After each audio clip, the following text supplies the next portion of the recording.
Welcome to GoPowerCat.com's Friday Shoot-Around, sponsored by Riverbank Brewing. Now, let's head into the studio. Welcome in here to the Friday Shoot-Around. As always, I'm Ryan Gilbert, joined by former Wildcat Clint Stewart. Special guest today, one of his teammates at Kansas State, Henry Walker. First things first, Henry, appreciate you hopping on. I know you've been kind of vocal on social media as of late about this Kansas State team, so look forward to having you on, Henry. I appreciate being here. Appreciate you guys having me. As always, we're sponsored by Riverbank Brewing, but guys, let's get right into it. Clint, that Houston loss when you lose by 30, I'm not sure if there's necessarily much that needs to be explained. So I'll let you kind of get into that, and the Texas Tech loss, when you can't score a single point in the final 550 of a game, that's just an inexcusable collapse from Kansas State. Yeah, and starting with Houston, I thought Houston really came out and punched us in the mouth. We know they're a physical team. They like to defend really, really well. Coach Sampson always has those guys ready. The biggest thing that I struggled with, and going back and just looking at how things unfolded, they beat us in all of the categories that you would need to win the basketball game. So you look at rebounding, they out-rebounded us 44-20. But what's more compelling about that stat is, we missed a lot of shots. You say, well, they got a lot of defensive rebounds. Well, no, they also had 16 offensive rebounds compared to our 2. And so when the team's getting 16 offensive rebounds, that tells you that we're not physical enough. We're not pushing back. Guys aren't blocking out, right? Guys aren't taking pride on that side of the floor to go get the basketball. For context, offensive rebound percentage, they got the ball 46% of the time they shot it and missed it, they got it. So almost half the times they shot it and missed it, they went and got the basketball and was able to get another attempt at the goal. The points in the paint, 52-18, that's another telling sign that, we did not guard. We let them inside the paint way too much. They kind of had their way. We talked, you and I, Ryan, we talked a little bit about the ball screen and how we kind of covered that, where I think they got some easy rolls to the rim, dunks at the rim. And then they took care of the ball. Houston takes care of the ball. They only had 5 turnovers. We had 15. Every time you turn the basketball over, the other team's going to score it. So they scored 21 points on our turnovers. So those are things that, we have to clean up. Guys have to protect the basketball. They got to be more physical. And we got to score. We have to score the ball in the paint. We shoot a lot of threes for a team that only shoots, in the mid-30s, 34% or so. We have to get to the rim and be able to score the basketball.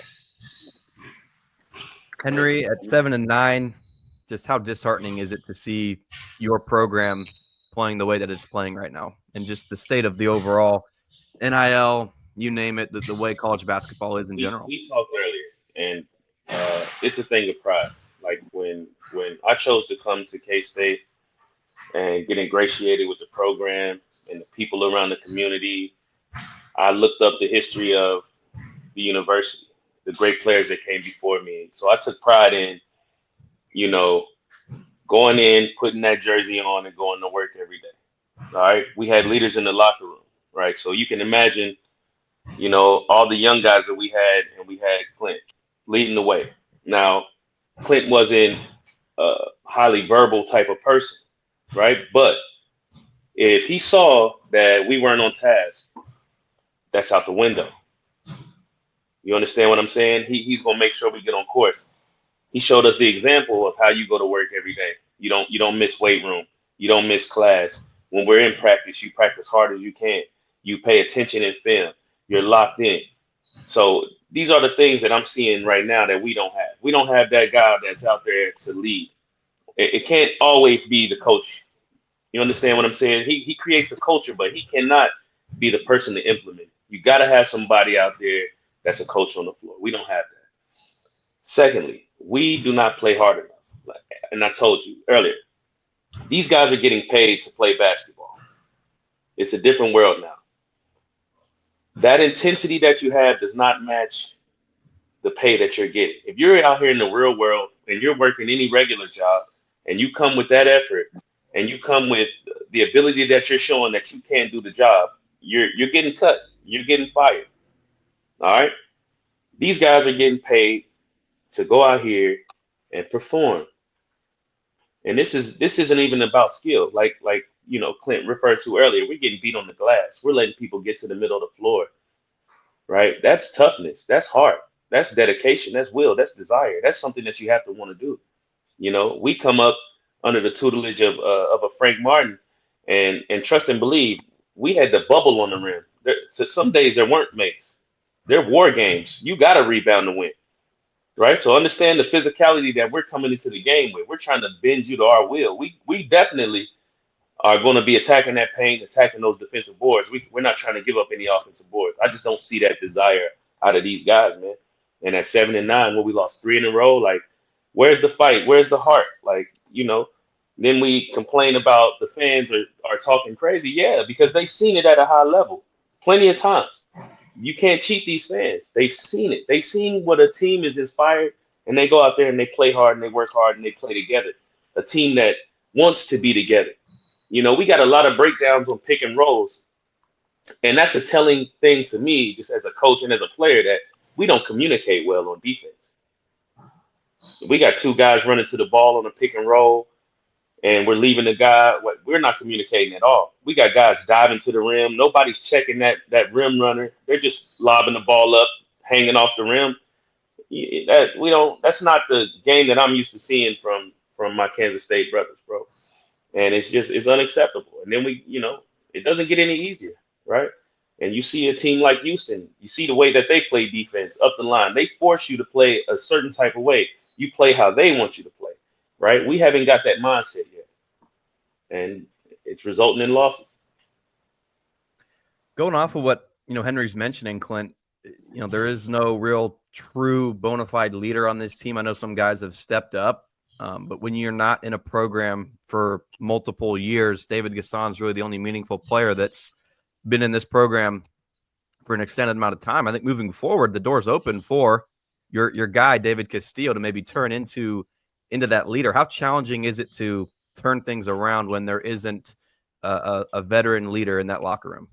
Yeah, well, I think first off, David Gasson played a phenomenal game against Texas Tech. I thought he had a lot of energy. I thought he gave everything he could on the floor, and then hopefully guys can try to match that as far as what he brings. But it's a tough situation because you have like I said, a bunch of guys that are coming in from different backgrounds and different places, right? And there isn't really anyone that's kind of established themselves that's there. David plays hard. Gasson, he plays really hard. But he's obviously not going to lead him from a vocal standpoint. You would hope that would be Hawkins. Obviously, Hawkins stepped up and said some things after a game, but then it comes out.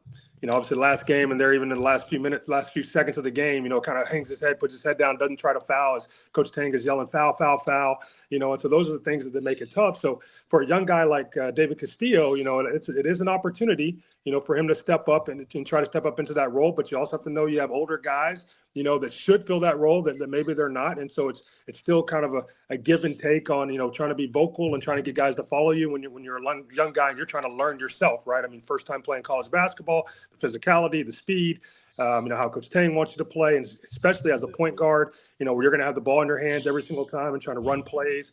And so it can be a little bit challenging being a younger guy, but he definitely has the capability, and I've seen him do that in the past. So hopefully he can step up into that role. Yeah. For me, I would just look, you see that there's nobody that's going to step up. Take the job. Step up, be that guy. I don't care who's older than you. Look, leadership isn't about that. It's about the man best fit for the job.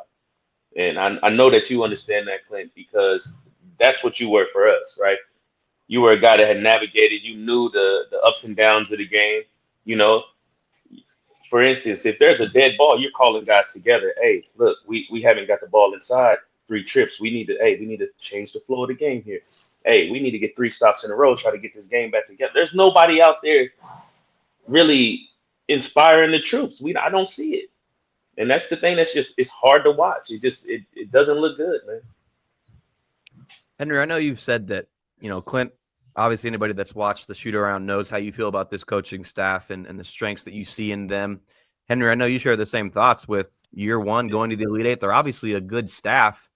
Is it just the NIL? Is it the motivation? What's your root cause for this issue right now for Kansas State? We've seen what Coach Tang can do when he's got guys that are invested in the things that he's asking them to do. Point blank simple, right? When he's got guys that are dedicated and sacrificing to do the things that he wants them to do, they have success. This group could care less. The NIL has changed the hunger. Like he has to find 5 guys, regardless what they're being paid, uh, what year he has to find 5 dogs, 5 dudes, however you want to name it, and he has to just roll them on the floor, regardless of the position. Because at this moment, you need fighters, man. You need fighters. Those guys don't want to play with heart. Sit down there on the bench and watch and see how it's supposed to be done. The level of energy that you have to come in with every night, the level of passion that you got to play with. I'm as a guy that came and I gave everything I could. Every night I was on the floor. Like I played with my heart on my sleeve. It meant something to me. Those fans meant something to me. That being in the Bram and that excitement, man, it gave me energy, man. I wanted to go out and I wanted to dunk on everybody. I wanted to give people something to cheer for. You know, we wanted to win games, but not only win, we wanted to dominate. I just don't see that fire. And I'm gonna keep saying that until I don't see that fire. These are not the guys. You have a sprinkle of some guys that have the DNA, but as an overall group, it's hard with this NIL and the ability to transfer and run away when it gets tough. Because that's what it is. Let's just be honest. A lot of these guys couldn't play for the guys we played for, Clint, and you know that. They would run. They would run Different ball game. because it's a different ball game because you're going to get a gut check every single day. Do you really want this? Are you really ready to sacrifice for this? To put that jersey on, to really step out there, we earned it, and I don't see that. I see a lot of entitlement, and these guys don't respect the men that came before them, because if you did, you would know how much it means to put that jersey on and go out there and play, and you would play the right way. I just don't see the respect. I don't see the passion. It's different. These guys are getting paid, and the hunger is gone. It's just gone. The NIL has really kind of destroyed that competitive spirit in the game, and they have to regulate it some way. I mean, and there's got to be some type of way that they can tier the payment schedule. You don't get it all, or something. You got to hit some type of threshold to even. It got to be some type of changes because this is crazy, man. It's crazy. Tell you what, you're taking me back, which is getting me excited. I'm ready to go play right now, and I'm almost 40. But I think one of the things kind of mentioned around the hunger and guys, not having that hunger, we've had trouble scoring the basketball on the offensive side the last 5 minutes of the game. All right, and that's one thing we have to execute better on the offensive side. I think Coach Tang mentioned that. But defensively, I mean, there hasn't been the pushback and the fight defensively that those are the things you can control, right? Sometimes you can't control the ball going in. Like, hey, it's a good. I think the last 2 minutes of the game, Hosman had an open shot through an elevator screen play. It just didn't go in. All right, that's how the game bounces sometimes. But defensively, man, that's where I think we've really struggled on the communication, the connectiveness, guys being able to help each other out. And when you have a team that has a tough time scoring, a lot of times you can rely on the defense to help you score the basketball, right? If you can get stopped, that can fuel some of that fire on the offensive end as well. And I think we definitely have to pick it up on that side. But again, do you see the extra effort? Do you see guys making 2 or 3 efforts on defense? Can you really say, oh, these guys are playing that? I don't see it. I watched the Texas Tech game. I'm seeing guys get blown one move to the paint. I mean, where's the extra effort? Where's the help? There's no connectiveness. Like, and Coach Tang can only preach and say so much. These guys don't care. And I'm not saying everybody. And I'm not going to name, these guys are kids. I'm not going to put names and labels on things. I'm just speaking of it as the group, the whole group, collective. It just looks to me that they don't care. They don't care because if they really did, you would see that on the defensive side first, right? In 5 minutes, you can't score a bucket. Well, my mindset is, hey, we can't score. They can't score right now. If we can't score, the last thing we want to do is let people get open looks, get to the paint, get paint touches, and create like that. We got to make our mind up. What team are we going to be going forward? And this road is not getting any easier. It's just not. Guys, I did a piece on Go Power Cat last week. I highlighted 10 former players that this team could desperately use. I want to get your guys' take. Clinton, we'll start with you. Is there doesn't have to be somebody you played with, but somebody over the years at Kansas State that you've watched, whether that be, leadership, play style, or just the will to win? Is there one guy that you think this team could just really, really use right now? Well, I think one of them is on this podcast with us right now. And so you talk about, Henry Walker, man, and he's talking about it because he's passionate. I mean, and he was so passionate. Obviously, the 1.5 years I got to play with him, because he got hurt my junior year.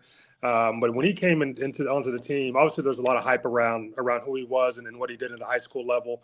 But when he got to college, I mean, he walked into the gym and it was no nonsense. He was going to give everything he had to give in practice, on the court during the game.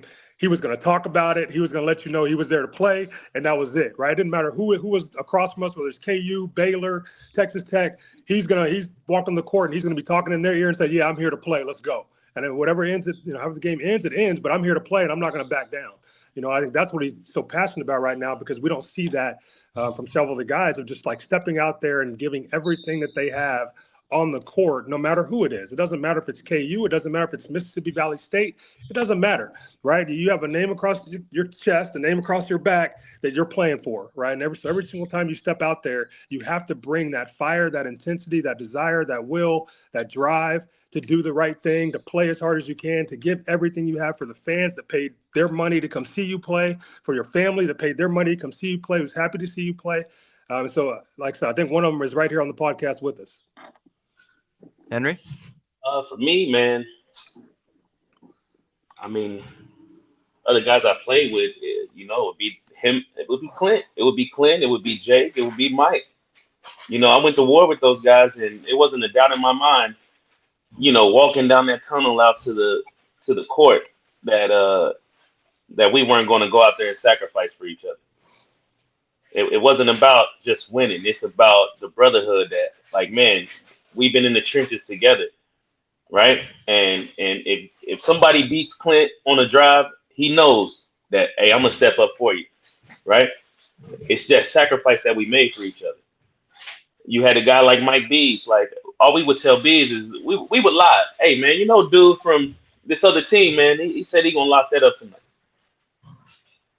And then the switch is flipped. He goes from joking around to no, I really do this. And and then highly confident. Then you got a guy like Jake, who was young, but he fought for his respect, man. And then he ends up being one of the, all-time great Wildcats, man, because he had that dog in him. He was a dog from day one. Jake was confident from day one. Yes, sir. And he knew how good he was. And he said he would tell me and Mike, the only reason that I'm not that guy right now is because of you two. Like, we had these discussions. So we were a highly competitive group. We took that at practice. It starts at practice, right? Me, Mike would go at it. Clint and Jake would go at it. We had Sutton. We had guys going at it. Luke Cologne. We battled in practice. We were battle ready.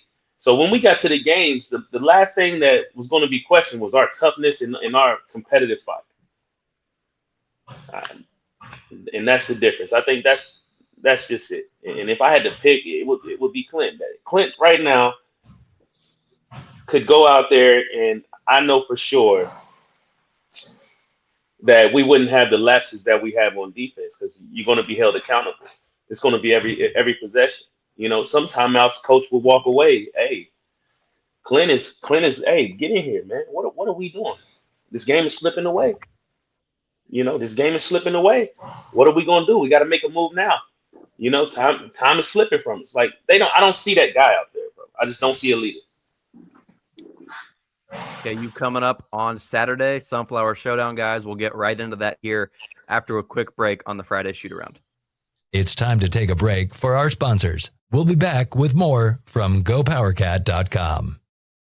Nestled in the heart of beautiful and historic Council Grove, Kansas, Riverbank Brewing is the perfect place to stop before or after the game.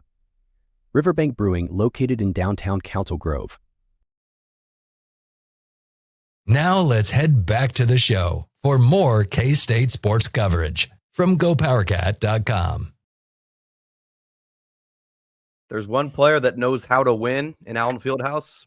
Clint Stewart, the leading scorer in 2006. The last time K-State did that, might know a thing or two.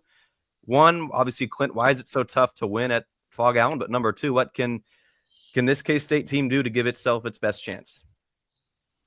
Yeah, so 2006, the last time we played them since then in Fog Allen and Lawrence 18 times, and they've beat us by an average of about 17 or so. Wow. So it's a really tough place to go in and play. You know, obviously KU plays really well at home. You feel like you're playing 5-on-7, you know, when you're out there on the court, 5-on-8. It's hard to get calls, you know, in Fog Allen. And so you really have to go in there with a tough mindset. You know, and here's the thing is, I mentioned this a few shows ago. So anytime you go on the road, and the Big 12 is really hard to win on the road, but you have to use the crowd's energy for your sake, right? And so when you walk in and that crowd and a tip-off in Fog Allen, you can't even hear, you know, you're standing next to a teammate, you have to get in their ear to talk to them because that's how loud it is at tip-off. Right. But you have to be able to use that and say, you know what, I want to shut this crowd up. And that becomes your energy when you're on the court in Fog Allen and Lawrence. You know, right. So anytime you know they're going to make a run, you have to have the reverse mindset of, all right, they made their run. The crowd is cheering. I'm here to shut them up. Right. And to be able to do that, you got to go in there and you have to be physical. Because KU is always physical at home, going to have to rebound the basketball. You cannot turn the basketball over. You know they're going to go on runs, but what you can't do is allow them to go on the 10, 15-0 run, right? Because if you do that, it's going to be ball game, right? And so you have to keep the game close. You're going to have to make a few shots that maybe, you know, you didn't make the last game, and you got to get to the free throw line, all right, by any means necessary. So KU's lost 4 games this year. If you look at the 4 games they've lost, 3 of them, the teams have averaged 24 free throw attempts at the foul line. And so if we can get to the free throw line, you know, it doesn't have to be 24 times, but hey, if we can get there 20 times, that tells you that we're putting pressure on the rim and we're not just settling for outside shots. All right. So our last 2 games, you know, we've settled. We've shot more threes than we have twos. I can guarantee you, unless we just have the best shooting night that we've ever had, that's not going to win the basketball game for us. You know, and so we got to be physical and go with the right mindset. And it's going to be tough. It's doable, but you know, as Henry mentioned, and we've been talking about, I mean, we got to be a lot more physical. Guys have to be connected, and we're going to have to defend. I mean, they got one of the best point guards in the nation, and DeJuan Harris, 4-to-1 assist to turnover ratio. You know, and so we're going to have to keep him out of the paint. He's going to try to make plays. We might try to make him a scorer instead of a passer, right? And try to keep those other guys contained. But it's going to be hard to do. But we'll see how we fare. Henry, with so many newcomers, I'm sure Jerome Tang is preaching to his guys the environment that it's going to be like in Lawrence and what the rivalry means to be a K-Stater and 2 K-State fans. But if you've never played there, and I'm sure this is frustrating for you, I know you despise KU, to put it lightly. If you've never played there, though, if you never played against KU, you don't know truly what this rivalry means. No, you don't. You don't know the arrogance of the fans. You know, you just. I mean. I don't like it. I don't like them at all. I don't even wear blue, just to be truthful with you. I hate wearing blue. I played with the Knicks. I hate it when we wore the blue. I played with Paul Pierce, and he was yapping. I just don't like Kansas. It's just the arrogance, right? But I respect them.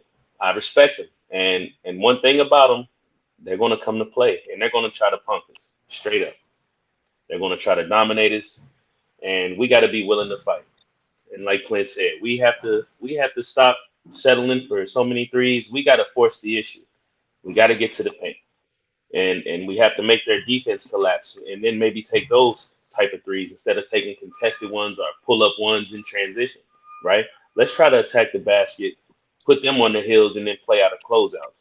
And I think once we get to that sort of gameplay where we can get them to have to go inside to stop our drive and play out the pass out and then have to close out to us, I think we'll start to free up our offense. We'll be able to score a little more, but it's tough, man. And like you said, some of these guys are new. It's not like you have any leftover guys from, prior teams that have the experience of playing against Kansas or have the experience of being in K-State and know the history of the rivalry, right? So that's the challenging thing.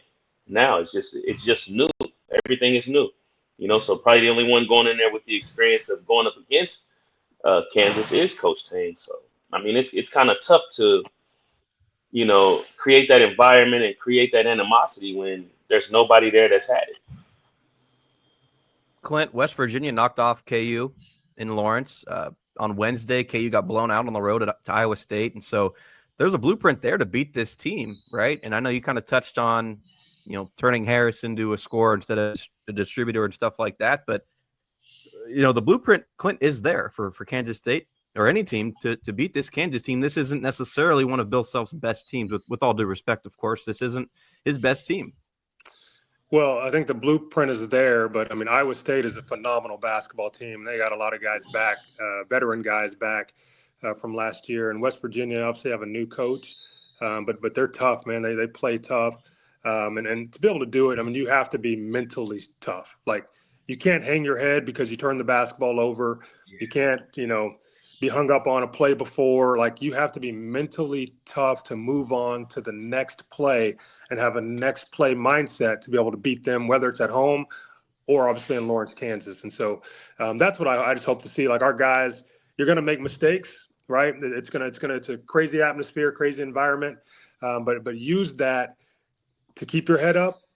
Keep playing, move on to the next play, and realize, hey, that next play, can I do right on that play, right? I turned it over. Can I get a stop on this next play?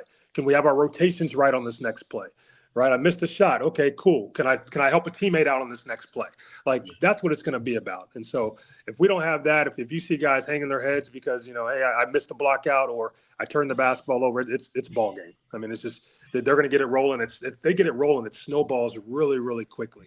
And then you turn the guys with palms up. Palms up guys are guys that are doing this, right? You don't want to be palms up. So got to keep our palms down and be locked in mentally the entire time. If we just want a chance to compete and be in the game, let alone, steal it in the end. Henry, if you were coaching this team, you're in the locker room and you're about to run onto the court, what would be your final message to this Wildcat squad? My message the whole season, just we can't let anybody outwork us.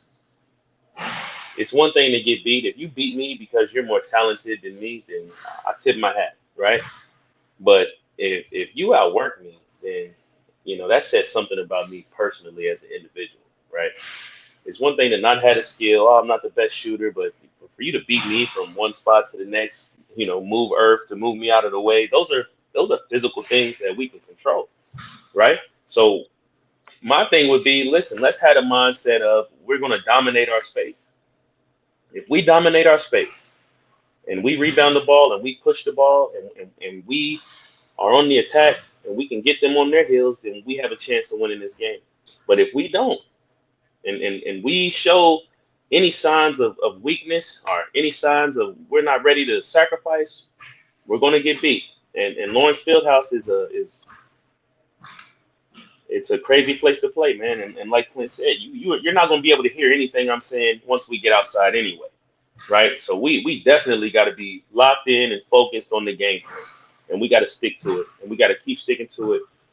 Whether it goes good or it goes bad, we got to survive the tide and then take our chances. Clint, coming up on Wednesday, win or lose, K-State's going to have another tough battle at Baylor. What sticks out just when you look at the Bears before we wrap up? Yeah, well, I do want to say, when we beat KU and Lawrence, circle back there real quick, back in 2006, we came off a game where we played Nebraska at home, and we scored like 42 points or something. It was like 57-42. It was our worst game of the season. And, of course, everyone, fans were down, programs down, and then we went into Lawrence that next game and beat KU, in Lawrence Fieldhouse. And so it's similar time now, right? Everyone's kind of down. Started off, 1-4 in the Big 12. So you have an opportunity to go shock the world, and so that's the mentality that our guys have to have going into that game. As we flip to Baylor, now Baylor's a really good basketball team. They got some young guards, freshman guards that play really, really well, very talented. Got some veteran big guys that run the floor. They set ball screens. They roll. They play out of space. So they're a really good basketball team. We're going to have to defend the pick and roll. It'll be interesting to see if we switch it or if we try to hard hedge it or what we kind of do in that. But out of their space, they like to cut from the corners when the dribble penetration comes. They have veteran guard Jeremy Roach, who transferred in from Duke. And so they got players, man. And so we're going to have to defend one-on-one, guard the basketball. We're going to have to defend 5-on-5 as a team. And we're going to try to have to slow them down, going into Waco, Coach Tang being back, home, I guess, is what you can say. And so he obviously will want to win the game, as much as anybody. And the players have to have that same type of chip on their shoulder and mentality, no matter what the outcome is against KU. They got to flip the script on Wednesday and try to go win in Waco. And it's going to be tough, but it's doable. It's definitely doable. But we got to score the ball and we got to defend. Henry, I don't imagine you've watched much of Baylor, but win or lose, it's going to be. But I mean, I've seen some Yeah, clips, man. Just these guys have to match, Coach Tang's energy, man. You guys got a remarkable coach. You guys have an unbelievable chance to go out here and perform. You're at a wonderful place, wonderful university, man. Take advantage, because once this stuff ends, man, it's over. Like, take advantage of this. You got a guy that's energetic and loves what he does. Take his energy and play with the energy that Coach Tang has as he's coaching. Use that spirit, man. Let's go out there and let's do what we're supposed to do. It's not about wins or losses. It's how we represent, man. And that's the thing. They have to go out there and represent. Play with that fire. Play with that energy. Good things will happen once we get in that space. And that's what we need to do. Henry, I know you're working on your degree, right? Just update fans watching this that may not know what you've been up to nowadays. Oh man, I'm in back in school at K-State, finishing up my degree in computer science. I'm here in Miami, training at Next Level Basketball in Hollywood, coaching. So, one day I hope to, come back. I mean, Manhattan is a place that I truly love, and it was, very, very key in my development as a human being, just not a basketball player. That was an environment that I needed to grow as a person. I needed to be around positive people. I needed to be around structure, and I needed to be around a warm community. And that's what I got there. And that's why I'm passionate about Kansas State, because, it's done a lot for me just as a person. And I want these guys to understand that they're in a place where people really, truly care about them, man. And even now, just me going back to school, I was helped so much, right? I was helped so much. It was an easy transition to get back in school. And I just don't know a lot of places that really even care about former players the way K-State does. And that's why I'm passionate. Please, guys, go represent the purple, man. That's it. That's all I want. I want to see guys inspired, bro. Yeah. Clint and Henry, you guys would not be here with me right now if you didn't care about your school, right? So, Henry, I appreciate you hopping on with us. Hopefully, we can have some guests on in the future. Clint, me and you will be right back here next Friday after KU and Baylor. We'll see, win or lose, no matter what. We'll break down the good, the bad, and everything that happens over the next 7 days with K-State basketball. Henry, once again, can't thank you enough, and Clint will be back here next week. I appreciate you guys having me, man. Yes, sir. No problem. Thank you for watching the Friday Shoot-Around, sponsored by Riverbank Brewing. This has been a GoPowerCat.com and Spirit Street production.